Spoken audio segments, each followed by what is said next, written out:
भंडारा जिल्ह्यातील कोतवाल आणि लाखनी येथे आंदोलन करत राज्यातील 12,793 कोतवाल कर्मचारी यांना शासकीय कर्मचाऱ्यांचा दर्जा देऊन चतुर्थ श्रेणी कर्मचाऱ्यांची वेतन श्रेणी लागू करावी, तसेच कोतवाल हे पदनाम बदलून महसूल सेवक असे नाव देण्यात यावे, यासह आदी मागण्यांचे निवेदन आमदार परिणय फुके यांच्यामार्फत राज्याचे मुख्यमंत्री एकनाथ शिंदे यांना पाठवण्यात आले असून मागण्या पूर्ण न झाल्यास तीव्र आंदोलन करण्यात येईल असा इशारा सुद्धा आंदोलकांनी दिला आहे। मी माजी जिल्हाध्यक्ष कोतवाल, महाराष्ट्राच्या कोतवाल संघटनेचा माजी जिल्हाध्यक्ष आहे। आमची शासन दरबारी एकच मागणी आहे।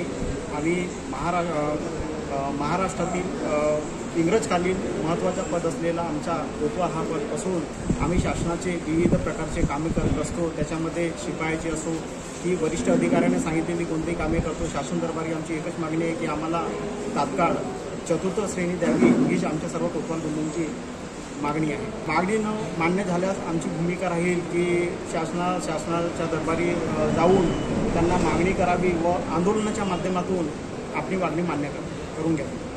जीबी न्यूजचं प्रत्येक अपडेट मिळवून घेण्यासाठी तुम्ही आमच्या चॅनलला लाईक करा, सबस्क्राइब करा आणि शेअर करा, तसंच बेल आयकॉनला सुद्धा प्रेस करा। आपला जिल्हा, आपली बातमी, जीबी न्यूज भंडारा।